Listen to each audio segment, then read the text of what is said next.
ওসমান হাদিদের কানের মধ্যে, ব্রেইনের মধ্যে যদি তোমরা মারো বুলেট, এই সন্ত্রাসেরা, এক হাদিরে দমাইতে পারো, দুই হাদি দমাইতে পারো, তবে আল্লাহ পাক আরো 4জন হাদি বানায় দিবে, যাদের ঈমান হবে বড় মজবুত। এরা মরণের জীবনেও কোনোদিন ডরায় না, জীবনেও কোনোদিন ভয় পায় না। মুরব্বীরা চিনলে চিনতে পারে, আবার না চিনলে নাই, তবে জুয়ান পোলারা হাদিরে ভালো করেই চিনে। এই হাদিরা জীবনে কোনোদিন কোনো মানুষের সন্ত্রাসীরে ভয় পায় না, এরা গুলিরে ডরায় না। এই জন্যই তো ময়দানে নাইমা কথা বলে। আর এদের বিনিময়ে তো 16 বছরের ফ্যাসিস্টরা বিদায় নিতে বাধ্য হয়েছে, ঠিক কিনা?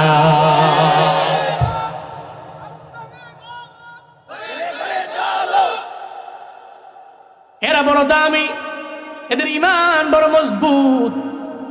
আমি আজকেও দেখলাম আসার সময় সে একটা ফেসবুক পোস্টের মাধ্যমে জানিয়ে দিল, আমাদের মরণটা তো দুনিয়ার কোনো ব্যক্তির মাধ্যমে নির্বাচিত হয় না, নির্ধারণ হয় না, মরণ তো আসমান থেকে হয়। ওই আসমানের আশরে মোয়াল্লার মধ্যে একটা আরশের মধ্যে একটা গাছ আছে, ওই গাছের মধ্যে পাতা, জুনায়েদ আল হাবিবের নামে একটা পাতা, এই আপনার আমার নামে সবার নামে একটা পাতা আছে না নাই? ওখানে পূর্ণ নাম লেখা আছে, ওখানে লেখা আছে পূর্ণ ঠিকানা। এর মানে আমার মরণ কোন জায়গায় হবে এটা দুনিয়ার কোনো মানুষ নির্ধারণ করবে না। আমার মরণ কোন স্থানে হয়ে যাবে দুনিয়ার মানুষ নির্ধারণ করবে না। এটা তো আরশে মুআল্লা থেকে, আসমান থেকেই তো বাজেট হয়ে যায়। আমার জিন্দেগি 60 বছর না 65 বছর না 70 বছর না 20 বছর, এই ব্যাপারে আমি জানি না, কেউ জানে না। এই ব্যাপারে জানে একজন, চিল্লায়া বলেন তার নাম।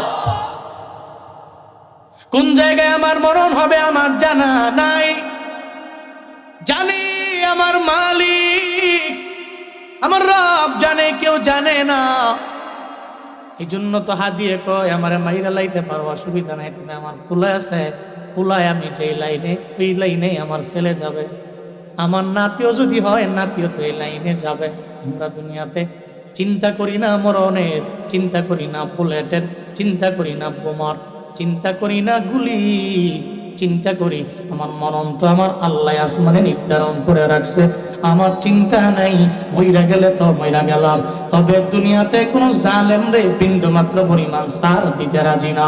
যারা ইনসাফ দুনিয়ার মধ্যে কায়েম করবার চায়, এরা তো মনে করে আমার মরণটা তো কোনোভাবেই আমার ঘরের মধ্যে হওয়া উচিত না, আমার মরণ তো হবে আমির হামজার মতো, আমার মরণ হবে হযরতে হানজালার মতো, আমার মরণ তো হবে আসওয়াদ রাদিয়াল্লাহু আনহুর মতো। যারা ঘরের মধ্যে মরে নাই, এদের মরণ হয়েছে জমিনের মধ্যে। এরা কাফের বেঈমানের বিরুদ্ধে যুদ্ধ করে, এদের তাজা রক্ত জমিনের মধ্যে বিলীন করে দিয়া এরপরে শাহাদাতের পেয়ালা এরা পান করেছে। এখন মারহাবা। মরণ তো এমন হওয়া চাই, মরণ তো এমন হওয়া চাই। আমি ময়দানে নামছি ইনসাফ কায়েম করতে, তাহলে ঘরে মরবো কেন? তাহলে জমিনে মরবো, রোডে মরবো, রাস্তায় মরবো, চিরজীবন মানুষদের নাম মনে রাখবে। আর যখনই নাম মনে রাখবে দোয়া করবে আল্লাহর কাছে। এমন হওয়া তো চাই। মুমিন তো মরণের ডরায় না, চিন্তাও করে না মরণের। ওইটা গেছি তো গেছি, অসুবিধা কি? রবকে রাজি কইরা ইনসাফ প্রতিষ্ঠা করতে যা জালেমের বিরুদ্ধে স্লোগান দিয়া, আমার আল্লাহকে বড় বইলা আল্লাহু আকবারের স্লোগান দিয়া মরে গেছি, তো অসুবিধা কি? আল্লাহরে তো পায়া গেছি। সুবহানাল্লাহ পড়বেন না? আল্লাহ কয় মরণ তো আমি বানাইছি, তুই ডরাস কে? তোর জীবন তো আমি দিয়েছি। এই মিয়া, আল্লাহ কি পারতেন না মায়ের গর্ভে মরণ দিতে? পারতেন না আল্লাহ? দুনিয়াতে আসার সময়, ডেলিভারির সময় বহুত পোলাপানের মরণ হয় না? আল্লাহ কি আমারে আপনার ওই সময় মরণ দিতে পারতো না? পারত। আল্লাহ পাক রব্বুল আলামিন যে আয়াতে প্রথমত এনশিওর করলেন মরণ এবং জীবন, জীবন এবং মরণ এর সৃষ্টিকারী তিনি। আর কেন জীবন দিলেন, কেন মরণ দিলেন, কেন দিলেন, এই প্রশ্নের জবাবও আল্লাহ আয়াতে দিয়েছেন। সূরা মুলকের 2 নম্বর আয়াত। সূরা মুলক তো দামি, সবার সুপরিচিত, তাই না? সুপরিচিত। এই যে এখানে ইয়াং যারা আছে প্রত্যেকের কাছেই পবিত্র কোরআনের সবগুলো সূরার মধ্যে সূরা ইয়াসিন, আর রহমান, সূরা মুলক, সূরা ওয়াকিয়া অনেকের ফোনে ডাউনলোড করা আছে, অনেকের ফোনে আছে। ডাউনলোড করা না থাকলেও ইউটিউবে পরবর্তীতে শোনার জন্য সেভ করে রাখছে, মাঝে মাঝে রাতের বেলা লাগায় ঘুমায়। সূরা মুলক দামি সূরা, বরকতময় সূরা, এমন দামি সূরা যে সূরা বান্দারে সুপারিশ কইরা জাহান্নাম থেকে ফিরা জান্নাতে নিয়ে যায়। এমন দামি, জাহান্নাম থেকে ফিরা সুপারিশ কইরা জান্নাতে নিয়ে যায়। আবার সূরা মুলক বান্দার জন্য উকিল হয়। কি হয়? উকিল, উকালতি করে। আল্লাহ তারা জাহান্নামে দিও না। তুই কে? আমি সূরা মুলক। বাপরে বাপ, কি পাওয়ার! অর্থই তো সূরাতুল মুলক মানে রাজত্বের সূরা। কি চাও? জাহান্নাম থেকে ফিরে ওকালতি করে জান্নাতে নিবার চাই। যা, তোর তো পাওয়ার দিছি, তোর ওসিলায়, তোর ওকালতিতে বান্দাটারে জাহান্নাম থেকে ফিরে তুই জান্নাতে নিয়ে যা। এটা সেই দামি সূরা। এমন কি সূরাতুল মুলক এত পরিমাণে দামি, কবরে যখন যাবেন আপনি যদি আযাব প্রাপ্ত বান্দা হন, আযাবের ফেরেশতা তো আপনার কবরে চলে আসবে। আযাবের ফেরেশতা আসার পরে আপনার পা বরাবর, প্রথমত পা বরাবর যখন আসবে, সূরা মুলক যদি আপনি নিয়মিত পড়েন আর পড়ে থাকেন, তাহলে সূরা মুলক যে আপনার পা বরাবর দাঁড়াবে। কি চাও? তার পা বরাবর একটা টাচ করতে পারবা না। কে তুমি? সূরা মুলক। সুবহানাল্লাহ পড়বেন না? কেন রে? কারণ বান্দাটা পায়ের উপরে দাঁড়াইয়া কত নামাজে আমি সূরা মুলকের পড়েছে, আমি চাই না তার পায়ের মধ্যে একটা টোকা দাও, সহ্য করতে পারি না আমি সূরা মুলক। হায় ফেরেশতা, তার পা বরাবর একটা আযাবের টোকাও তুমি দিতে পারবে না। এরপরে চলে যাবে আযাব দেওয়ার জন্য ফেরেশতা তার বুক বরাবর। ওখানে যাওয়ার পরে সূরা মুলক দাঁড়ায় যাবে। এটা কিন্তু আব্দুল্লাহ ইবনে মাসউদের বর্ণনা, উনি বলেন সূরা মুলক দাঁড়ায় যাবে। আযাবের ফেরেশতা বলবে তুমি এখানেও? হ্যাঁ আমি এখানেও। কেন রে? তার বুক বরাবর আযাব দিতে পারবা না, কারণ সে বুকের মধ্যে আমাকে ধারণ করেছে। সুবহানাল্লাহ। এরপরে চলে যাবে আযাব দেওয়ার জন্য মাথা বরাবর। মাথা বরাবর যাওয়ার পরে ওখানেও সূরা মুলক দাঁড়ায় যাবে। কিরে তুমি এখানেও কে? আমি এখানে হলো এই ব্যক্তি তার মাথার মধ্যে আমাকে সংরক্ষণ করেছে, সেভ করেছে, সেভ মেমোরি, সে সেভ করেছে আমাকে। একটা পর্যায়ে পা বরাবর যাবে, বাধা দিয়ে দিবে, তুমি আযাব দিতে পারবা না। চলে যাবে বান্দার বুক বরাবর, ওখানেও গিয়া বাধা হয়ে দাঁড়ায় যাবে, পারবা না।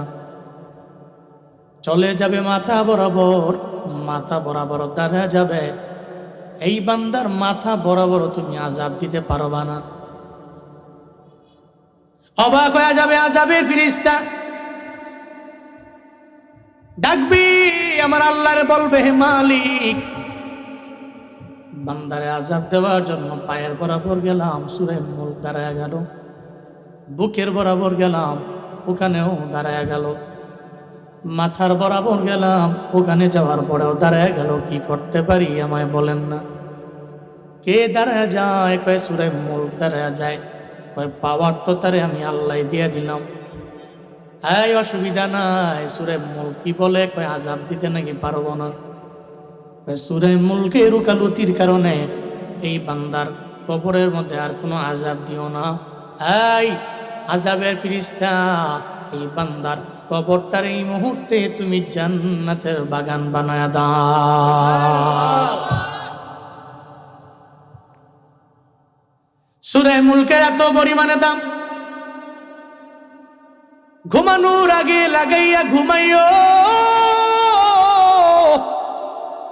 সূরা মুলক তোমার ব্রেইনে সেভ রাখিও, বুকের মধ্যে সূরা মুলকটারে ধারণ করো। তুমি ঘুমানোর আগে লাগাইয়া ঘুমাইয়া গেলা, ঘুমের ঘরে যদি মরণ হয়, কবরের মধ্যে আযাব দিতে গেলে বলতে পারবা আযাব দিও না, আমি তো সূরা মুলক লাগাইয়া ঘুমাইয়া গেছি। গান লাগায় ঘুমাই নাই, সুরে মূল লাগায় ঘুমায়া গেছি। ঘুমের ঘরেও যদি মরণ হয়ে যায়, মরণ হবে জান্নাতি মরণ। চিল্লায় পড়া যাবে কি সুবহানাল্লাহ। মরণটা জান্নাতি মরণ। সূরা মুলকের এত পরিমাণে দাম, আল্লাহ সেই সূরার 2 নম্বর আয়াতের মধ্যে আল্লাহ পাক বলেন, আল্লাযী খালাকাল মাউতা ওয়াল হায়াতা লিয়াবলুয়াকুম আইয়ুকুম আহসানু আমালা। আল্লাহ বলেন, রবের পরিচয় জেনে নেও, রব তো উনি যিনি বানাইলেন 1 নম্বরে মরণ। আল্লাযী খালাকাল মাউত, রব তো উনি যিনি বানাইলেন মরণ। ওয়াল হায়াত, আল্লাহ তো উনি যিনি বানাইলেন জীবন। আল্লাহ কয় মরণ আগে বানাইলাম, জীবন পরে বানাইলাম। মরণ আগে কেন, জীবন পরে কেন, আল্লাহ কেন বললেন? মুফাসসিরিনে কেরাম বলেন, কারণ বান্দা তো আগে মৃতই থাকে। মায়ের গর্ভের মধ্যে বান্দা তো মৃত। আল্লাহ পাক রব্বুল আলামিন রূহটা দেওয়ার মাধ্যমে ওই বান্দারে আমার আল্লাহ জীবন দেয় ওই মায়ের গর্ভের মধ্যে। এরপরে ওই বান্দা ডে বাই ডে মায়ের গর্ভের মধ্যে বড় হয় আল্লাহ পাক রব্বুল আলামিনের অশেষ কৃপার দয়ার মেহেরবানিতে। এরপরে ডেলিভারির সময় ওই বান্দাটাকে আমার আল্লাহর প্রসেস অনুযায়ী দুনিয়ার জমিনের মধ্যে আনে। দুনিয়ার জমিনে বান্দা আসমান দেখতে পায়, এরপরে জমিন দেখতে পায়। আল্লাহ কয়, সিলে তুমি মৃত, জীবন আমি আল্লাহ দিয়ে দিলাম। এই বলো না রে বাবা, জীবন মরণের মালিক তো দুনিয়ার কোনো মানুষ না। আল্লাহ যারা জীবন দেয় মরণও তার জন্য। এই জন্য মুমিন চলার পথে মরণের ডরায় না। এই বান্দা তো জানে জীবন আমার আল্লাহর, মরণও আমার একবার, আমার আল্লাহই তো আমারে দিয়া দিবে। মুমিনের মরণে কোনো চিন্তা নাই, কারণ মরণ আর জীবনের মালিক একজন, চিন্না বলেন তার নাম। মরণের ব্যাপারে কোনো চিন্তা নাই, কারণ মুমিন চিন্তা করে আমার মরণের পরে আল্লাহর সাথে হবে আমার মোলাকাত। যদি মরণের পরে আমি আল্লাহরে পাই, তাহলে আল্লাহরে পেয়ে গেলে আমার চিন্তা নাই। বলে মুমিনের মৃত্যুটা তো এমন, মুমিন মরণ রে মনে করে তার জন্য একটা হাদিয়া।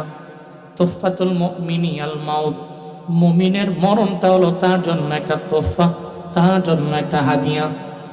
একটা খাল আছে, ওই খালের ওপার আমার আল্লাহ, খালের এপারে মুমিন। এই খাল হলো ওই বান্দার জন্য মরণ, মানে মরণ বরণ করতে দেরি হয়ে যাবে। খালের এপারের বান্দাটা খালের ওপারে যাইয়া আমার আল্লাহর সাথে মুলাকাত করতে দেরি হবে না। এই জন্য তো মুমিন মরণের ডরায় না। এই জন্য মুমিন জীবনেও কোনোদিন মরণের ভয় করে না। ও মনে করে মরণ তো আমার একবার হবে, চিন্তা নাই, তবে রবের সাথে আমার মুলাকাত হয়ে যাবে। আল্লাহর মুলাকাত পেয়ে গেলে আমার আর কোনো চিন্তা নাই, কারণ আল্লাহরে তো পাওয়ার জন্যই দুনিয়াতে আমার নামাজ, আল্লাহরে পাওয়ার জন্যই দুনিয়াতে রোজা, আল্লাহরে পাওয়ার জন্য দুনিয়াতে নেক আমল, আল্লাহকে পাওয়ার জন্য তো আমি এত পরিশ্রম করি, আল্লাহরে পাওয়ার জন্য ঠান্ডা পানি দিয়া ওযু বানাইয়া আমি ফজরের নামাজে দৌড়াই, আল্লাহরে পাওয়ার জন্য তো আমি দূরে দূরে মাহফিলে যাই, আল্লাহরে পাওয়ার জন্য মোনাজাতে কান্না করি। আল্লাহরে যদি আমি পেয়ে যাই মরণের বিনিময়ে, তাহলে এই মরণও তো আমার জন্য হাদিয়া, এই মরণও তো আমার জন্য তোফা। এই জন্য মুমিন জীবনেও কোনোদিন তার মরণের জীবনেও ডরাইতে পারে না, ঠিক কিনা? মুমিনের মরণ হলো হাদিয়া। এই জন্য মুমিন মরণের ভয় পায় না, ডরায় না। ও চিন্তা করে মইরা গেলে আমার রবের মুলাকাত পাবো, সাক্ষাৎ পাবো। আল্লাহরে যদি পাই তাহলে জান্নাত পর্যন্ত যেতে পারবো। ওসমান হাদিদের কানের মধ্যে, ব্রেইনের মধ্যে যদি তোমরা মারো বুলেট, এই সন্ত্রাসেরা, 1 হাদিরে দমাইতে পারো, 2 হাদি দমাইতে পারো, তবে আল্লাহ পাক আরো 4 জন হাদি বানায়া দিবে, যাদের ঈমান হবে বড় মজবুত। এরা মরণের জীবনেও কোনোদিন ডরায় না, জীবনেও কোনোদিন ভয় পায় না। মুরব্বীরা চিনলে চিনতে পারে, আবার না চিনলে নাই, তবে জুয়ান পোলারা হাদিরে ভালো করেই চিনে। এই হাদিরা জীবনে কোনোদিন কোনো মানুষের সন্ত্রাসীরে ভয় পায় না, এরা গুলিরে ডরায় না। এই জন্যই তো ময়দানে নাইমা কথা বলে। আর এদের বিনিময়ে তো 16 বছরের ফ্যাসিস্টরা বিদায় নিতে বাধ্য হয়েছে, ঠিক কিনা?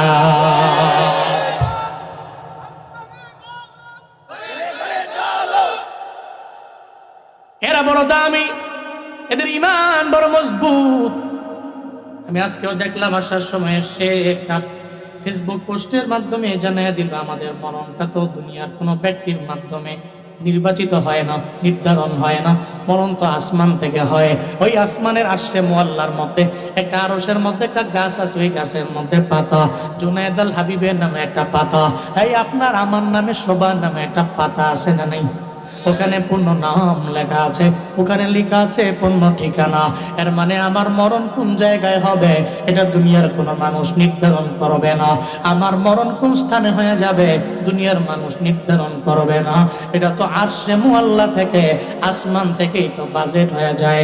আমার জিন্দেগি 60 বছর না 65 বছর না 70 বছর না 20 বছর, এই ব্যাপারে আমি জানি না, কেউ জানে না। এই ব্যাপারে জানে একজন, চিল্লায়া বলেন তার নাম। কোন জায়গায় আমার মরণ হবে আমার জানা নাই, জানে আমার মালিক, আমার রব জানে, কেউ জানে না। এই জন্য তো হাদিয়ে কয় আমার মাইরা লাইতে পারো, অসুবিধা নাই, তুমি আমার ফুলায় আছে, ফুলায় আমি যেই লাইনে ওই লাইনে আমার ছেলে যাবে, আমার নাতিও যদি হয় নাতিও তো এই লাইনে যাবে। আমরা দুনিয়াতে চিন্তা করি না মরণের, চিন্তা করি না বুলেটের, চিন্তা করি না বোমার, চিন্তা করি না গুলি, চিন্তা করি আমার মরণ তো আমার আল্লাহ আসমানে নির্ধারণ করে রাখছে। আমার চিন্তা নাই, মইরা গেলে তো মইরা গেলাম। তবে দুনিয়াতে কোনো জালেম রে বিন্দু মাত্র পরিমাণ সার দিতে রাজি না। যারা ইনসাফ দুনিয়ার মধ্যে কায়েম করবার চায়, এরা তো মনে করে আমার মরণটা তো কোনোভাবেই আমার ঘরের মধ্যে হওয়া উচিত না। আমার মরণ তো হবে আমির হামজার মতো, আমার মরণ হবে হযরতে হানজালার মতো, আমার মরণ তো হবে আসওয়াদ রাদিয়াল্লাহু আনহুর মতো। যারা ঘরের মধ্যে মরে নাই, এদের মরণ হয়েছে জমিনের মধ্যে। এরা কাফের বেঈমানের বিরুদ্ধে যুদ্ধ করে, এদের তাজা রক্ত জমিনের মধ্যে বিলীন করে দিয়া এরপরে শাহাদাতের পেয়ালা এরা পান করেছে। এখন মারহাবা। মরণ তো এমন হওয়া চাই, মরণ তো এমন হওয়া চাই। আমি ময়দানে নামছি ইনসাফ কায়েম করতে, তাহলে ঘরে মরবো কেন? তাহলে জমিনে মরবো, রোডে মরবো, রাস্তায় মরবো। চিরজীবন মানুষের নাম মনে রাখবে, আর যখনই নাম মনে রাখবে দোয়া করবে আল্লাহ। এমন হওয়া তো চাই। মুমিন তো মরণের ডরায় না, চিন্তাও করে না মরণের। ওইটা গেছি তো গেছি, অসুবিধা কি? রবকে রাজি কইরা ইনসাফ প্রতিষ্ঠা করতে যা জালেমের বিরুদ্ধে স্লোগান দিয়া, আমার আল্লাহকে বড় বইলা আল্লাহু আকবারের স্লোগান দিয়া মরে গেছি, তো অসুবিধা কি? আল্লাহরে তো পায়া গেছি। সুবহানাল্লাহ পড়বেন না? আল্লাহ কয় মরণ তো আমি বানাইছি, তুই ডরাস কে? তোর জীবন তো আমি দিয়েছি। এই মিয়া, আল্লাহ কি পারতেন না মায়ের গর্ভে মরণ দিতে? পারতেন না আল্লাহ? দুনিয়াতে আসার সময়, ডেলিভারির সময় বহুত পোলাপানের মরণ হয় না? আল্লাহ কি আমারে আপনার ওই সময় মরণ দিতে পারতো না? পারত। কিন্তু আল্লাহ বড্ড মায়া করেছেন। এই কারণেই তো আল্লাহ হায়াত বাড়াইয়া 50 বছর, 60 বছর, 40 বছর, 25 বছর, 30 বছর পর্যন্ত আল্লাহ হায়াত বাড়াচ্ছেন। আরো আল্লাহ হায়াত দিবেন, দিতে পারেন তো উনি, আবার যে কোনো টাইমে উনি নিয়ে যেতে পারেন। এই জন্য মুমিনের মরণে বিন্দুমাত্র পরিমাণ মুমিনের কোনো চিন্তা নাই। তবে মরণের আগে কিছু পুঁজি বানাইয়া কবরের মধ্যে যাওয়া লাগবে রে বাবা। কবরে পুঁজি ছাড়া যেও না, কারণ কবর তুমি কোন বেটা, কোন বেটার পোলা, কোন জায়গায় তোমার বাড়ি, কোন দলের লিডার, কোন দলের নেতা, জীবনেও কোনোদিন কবর এটা চিন্তা করে না, কবর এটা দেখে না। কোনোভাবেই কবর তোমারে জিজ্ঞাসা করবে না কোন ঘরের পোলা তুমি, কোন বাড়ির পোলা।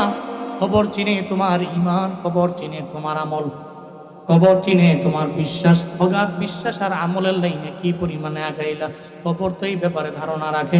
এর বাইরে কবর তোমারে বিন্দু মাত্র পরিমাণ গণনা করার টাইম নাই। মাটি তোমারে চিনে না, কারণ এই কবরে এত পরিমাণে পাওয়ার। কবর তো চাইলে তোমার পুরা বডিটারে কবরের মধ্যে 2 সেকেন্ডের মধ্যে তোমার পুরা বডিটা মাটির মধ্যে ধুমরে মুচড়ে দিতে পারে কি পারে না? এই জন্যই তো মুমিন চিন্তা করে মরণের জন্য পুঁজি নিয়ে যাব। সাইয়্যিদাতুন নিসাই আহলিল জান্নাহ ফাতেমা রাদিয়াল্লাহু আনহা, কি পরিমাণ দামি একজন নারী ফাতেমা রাদিয়াল্লাহু আনহা। মদিনার নবী কয় জান্নাতের মধ্যে সর্দারিনী নারী হবে আমার কন্যা ফাতেমা। সুবহানাল্লাহ, জুড়ে পড়ে না? এত দামি নারী, এরপরেও মরণের আগে চিন্তা করে মরণ রে লইয়া, চিন্তা করে মরণ রে লইয়া, অথচ যেই নারী জান্নাতি নারী, জান্নাতের সর্দারিনী নারী। কিন্তু আমগো এলাকার আম্মা জানেরা তো জীবনেও কোনোদিন মনে হয় জান্নাতের সার্টিফিকেট পায় নাই, নবীরে দেখে নাই, আল্লাহরেও পায় নাই। এরপরেও যেই পরিমাণ স্বামীর সাথে বাধ্য হয়, এরপরেও যেই পরিমাণ পেপর দেয় আমার মা বোনেরা চলে, মনে হয় জান্নাতের সার্টিফিকেট মনে হয় দুনিয়ার মধ্যে উনি পেয়েই গেছে।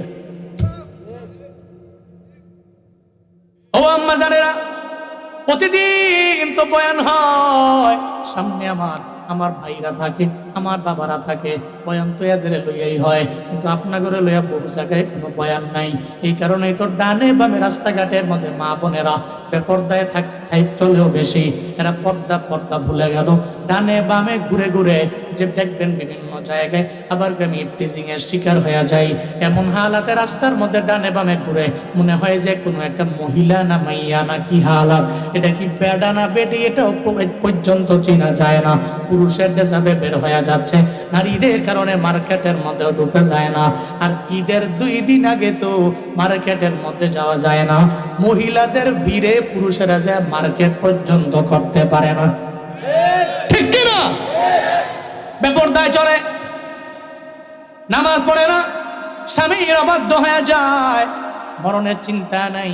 ভুলে গেছে আমরা মায়েরা বোনেরা, আগের দিনে দাদিরা চাচিরা কেমন ছিল, এরা এদের ফলো করে না, মনে করে এরা আগের দিনের মানুষ। আমরা তো আপডেট যুগের নারী, হব টিকটকার, বানাবো ফেসবুকের মধ্যে ভিডিও, প্রয়োজনে যদি বিয়ে করার পরে স্বামীরে লইয়া কাপল ব্লক করব। আছে না? কেমন ছিল ফাতেমা, কেমন ছিল দামি নারী। দুনিয়াতে নবী বললেন জান্নাতে সর্দারিনী নারী ফাতেমা। এত দামি হওয়ার পরেও উনি ইন্তেকালের আগে ওনার কয়েকদিন জ্বর ছিল। মনোযোগের কান লাগায় শুইনেন রে বাবা, ইন্তেকালের আগে অনেকদিন ওনার জ্বর ছিল। জ্বরে পইরা হঠাৎ করে উনি জোহরের পরে একদিন বসে রইলেন। উনি বসে রইলেন, ওনার ইন্তেকালটা হয়েছে যেদিন উনি ছিলেন রোজা মুখে ওনার মরণ হয়েছে। এই মুমিনেরা ভালো কাজ করতে করতে মরা যায়, হয়তো জিহাদের ময়দানে জিহাদ করতে গিয়ে মারা গেল। মুমিনেরা এই চিন্তা করে না জিহাদের ময়দানে আমি মরবো, কারণ আল্লাহর সাথে হবে আমার মোলাকাত। মুমিন চিন্তা করে আল্লাহর দরবারে বলে, আল্লাহ নামাজ অবস্থায় আমার মরণ দিও, রোজা মুখের মধ্যে লয়ে আমার মরণ দিও। ফাতেমা রাদিয়াল্লাহু আনহার মরণ হয়ে গেল রোজা মুখে অবস্থায়। উনি কয় আমার ইন্তেকালের আগের রাতের বেলা স্বপ্ন যোগে দেখি আমার নবী আমার ঘরের মধ্যে হাজির হয়ে গেল। আমার বাবা আমার ঘরে হাজির। বাবা স্বপ্ন যুগে আইসা কি যেন আমার ঘরের মধ্যে ডানে বামের সামনে পেছনে কি যেন তালাশ করে আমার বাবায়। আমি বললাম বাবা রে, এই ডানে বামে ঘুরা রুমের মধ্যে কি আপনি তালাশ করেন? নবী কয় ফাতেমা তোমারে খুঁজার জন্য আমি রুমের মধ্যে আসলাম, তোমার একটা কথা বলার জন্য আমি রুমে আসলাম। ফাতেমা কয় বাবা বলেন না, কি বলবেন? আমার নবী কয় ফাতেমা রে, তোমার মরণের কথা বলার জন্য আইছি। এই যে সাহারির সময় তুমি সাহারি করবা আলীর সঙ্গে, আমার জামাতা আলী তোমার সামনে থাকবে, কিন্তু ইফতারটা তুমি দুনিয়ার জমিনের মধ্যে করতে পারবা না। ইফতার করবা আমি নবীর সঙ্গে হবে তোমার ইফতার, তবে এটা দুনিয়াতে নয়, জান্নাতি দস্তরখানা। আলীর সঙ্গে করবা তোমার সাহারি। ফাতেমারি সাহারি হবে দুনিয়ায়, ইফতার হবে আখিরাতে জান্নাতে। আমি নবীর দস্তরখানার সাথে তুমি একসঙ্গে, তুমি বাবার সঙ্গে বৈশা তুমি ইফতারি করবা। কত দামি নারী ফাতেমা রাদিয়াল্লাহু তাআলা আনহা। সাহারির সময়ে আমার মায়ার নবী রাহমাতুল লিল আলামিনের কথা শুই না, আব্বার কথা শুই না, হযরতে আলীও সাহারি খাওয়ার জন্য উঠলেন, দুইজনই বসলেন। হযরতে আলীরে কিছু বলে না, কারণ আলী যদি জানতে পারে ফাতেমা রাদিয়াল্লাহু আনহা বিদায় নিয়ে চলে যাবে, তাহলে উনি তো ঠিক মতো খাইতেও পারবে না, ঠিক মতো সারি করতে পারবে না। ফাতেমা রাদিয়াল্লাহু আনহা হযরতে আলীরে বলেন না, এটা না বইলা উনি সঙ্গে সঙ্গে দুইজনে নিয়ে খাইতে লাগলেন, সাহারি করলেন একসঙ্গে। এরপরে সাহারির পরে তো ফজরের নামাজের আজান হয়ে গেল, হযরতে আলী চলে গেলেন নামাজে। ফাতেমা রাদিয়াল্লাহু আনহা উনি যায় নামাজের মধ্যে দাঁড়িয়ে গেল। এই ঘরের মধ্যে রহমত নাই, ঘরের মধ্যে বরকত নাই, ওই ঘরের মধ্যে এত ইনকাম করি, এরপরেও তো আমার মেয়ে কথা শুনে না, আমার ছেলে কথা শুনে না, আমার বউ কথা শুনে না। কেন শুনে না জানো নি রে বাবা? কারণ ঘরের মধ্যে তো নামাজ নাই। আপনার বউ নামাজ পড়ে না, আপনার কন্যা নামাজ পড়ে না, ঘরের নারীরাও নামাজ পড়ে না, ঘরের কর্তারাও নামাজ পড়ে না। রমজান আইলে 1 বছর পরে ঘুরা ঘুরা কোরআন ধরে, এরপরে কোরআনটারে গিলাপ দিয়া মুড়াইয়া আলমারির উপরে রাইখা দেয়। এমন ঘর আমগো সমাজে আছে না? না, ঘরের মধ্যে কেন রহমত নাই? দৌড়ায় কবিরাজের দরবারে, আমারে তাবিজ দাও, ঘরে রহমত পাই না, বরকত পাই না। কেমনে বাবা? তুমি তো ঘরের মধ্যে তুমিও নামাজি না, তোমার বউ নামাজ পড়ে না, তোমার কন্যা নামাজ পড়ে না, পুত্রবধূ নামাজ পড়ে না, নিজেও পড়ো না, তাদের পড়ার জন্য তুমি ইন্সপায়ার করো না, এদের পড়ার জন্য তুমি বলো না। যখন এইভাবে ঘরের মধ্যে নামাজ পড়তে আরম্ভ করে দিবেন বাবা, আপনিও নামাজের মধ্যে দৌড়ায়া যাবেন ফজরে। আপনি যাওয়ার সময় আপনার বউরে বলবেন, আমার পুত্রবধূরে ডাক দাও, আমার কন্যারে লইয়া তুমি নামাজের মুসল্লার মধ্যে দাঁড়ায়া যাও। আপনি চলে যাবেন মসজিদের মধ্যে, আপনার ঘরের মধ্যে যারা আছে এই ঘরের সমস্ত ব্যক্তিরা এরাও নামাজের মুসল্লায় দাঁড়ায়া যাবে।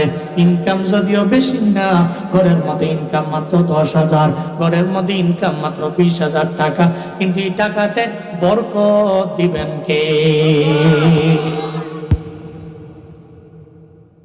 ফাতেমা রাদিয়াল্লাহু আনহা উনি মুসল্লায় দাঁড়ায় গেলেন, হযরতে আলী চলে গেলেন নামাজে।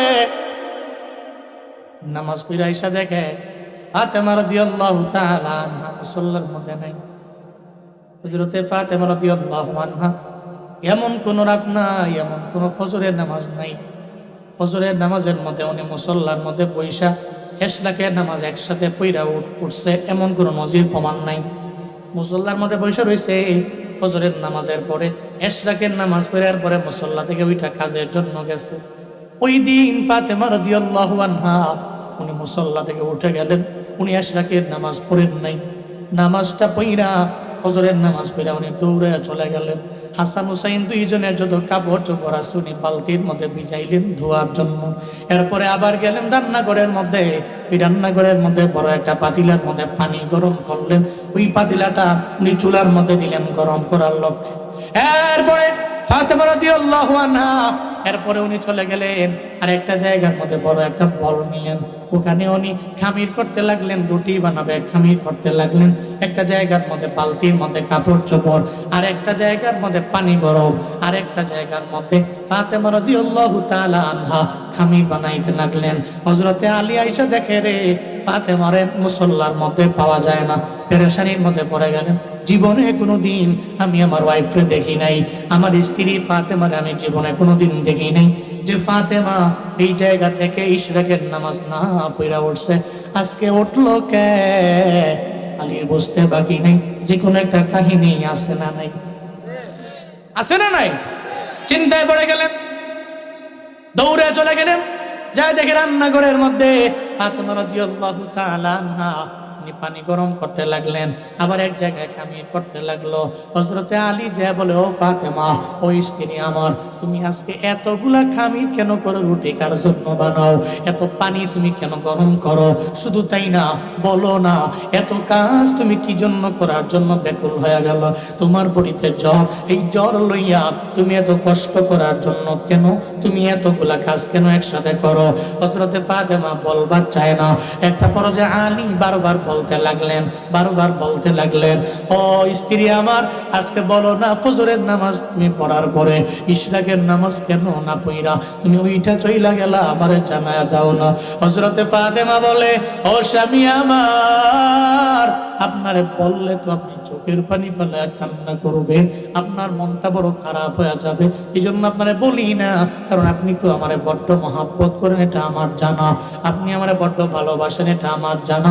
এরপরেও বলি স্বামী, গত রাতের বেলা আমার আব্বা আমার স্বপ্ন যোগায় আমারে বইলা দিয়া গেছে, ফাতেমা রে, সাহারি করবা আলীর সঙ্গে, তবে ইফতার দুনিয়ার জমিনে তোমার হবে না, ইফতার করবা জান্নাতি দস্তারখানায় আমি বাবার সঙ্গে। চিল্লা পড়া যাবে কি মারহাবা। আমার আর বুঝতে বাকি নেই, আমার বাবার আকৃতি ধইরা শয়তান জীবনেও কোনোদিন আসতে পারে না। দুনিয়ার সবার আকৃতি শয়তান ধরতে পারে, কিন্তু আমার বাবার আকৃতি ধরতে পারে না। এর মানে আমার স্বপ্ন যোগে আমার বাবা আইছে, আলী রে, আমার বাবাই জীবনে কোনোদিন মিথ্যা বলে না, আমি মনে হয় বাঁচবো না, ইফতারের আগে আমার বিদায় নিয়ে চলে যাওয়া লাগবে, সন্ধ্যার আগে আমি বিদায় নিয়ে চলে যাব। হযরতে আলী চোখের পানি ফালায় ফালায় কাঁদতে লাগলেন, আর ফাতেমারে কয়, ফাতেমা তুমি চইলা গেলে আমি থাকবো কি করে। হযরতে আলী ফাতেমার জন্য এমন আশেক ছিলেন, ফাতেমার ইন্তেকালের পরে যখনই ফাতেমা রাদিয়াল্লাহু আনহাকে দাফন করলো, সবাই চলে গেল, হযরতে আলী যায় না। হযরতে আলী ফাতেমার কবরের পাশে বসে বসে চোখের পানি ফালায় ফালায় কান্দে আর বলে, ফাতেমা, যদিও আমার সামনে এখন তোমার বডি নাই, আমার সামনে তোমার দুইটা চোখ আমি দেখি না, তুমি তোমার চোখে চোখে রাইখা আমি তোমারে যদিও এখন বলতে পারি না, তবে বলতে পারি ফাতেমা, আমার দিলের মধ্যে তুমি আসো, আমার মনের মধ্যে তুমি আসো। স্বামী স্ত্রীর মহাব্বতটা তো এমনই হওয়া দরকার। স্ত্রী বিদায় নিয়ে চলে যাবে কবরের মধ্যে যাওয়ার পরে, এরপরও স্বামী তার জন্য কাঁদবে, আল্লাহর দরবারে বলবে, আল্লাহ এমন বিবিরে তুমি জান্নাতে আমার সঙ্গে দেখা করাইয়া দিও। অথচ আমগো ঘরের কি খবর, স্বামী স্ত্রী এত পরিমাণে রাগারাগি, এত মারামারি, খালি ঘুষা ঘুষি মারামারি আছে না না, আছে না নাই? ফোলা ফাইন মায়া ফাইন সবগুলা খাইছে রে, কোন ঘর জন্ম নিলাম রে, দাজ্জাল ঘর, এটি দাজ্জাল ঘর। খালি আমার বাহে আমার মারে খিলায়, মারে বাহিরে খিলায়, খালি ঝগড়া হারা দিই, 2-3 দিন 4 দিন কোনো মাতবুল নাই, কিছু নাই, এটা কি কইলাম। আবার কই ঘরে বলে রহমত নাই।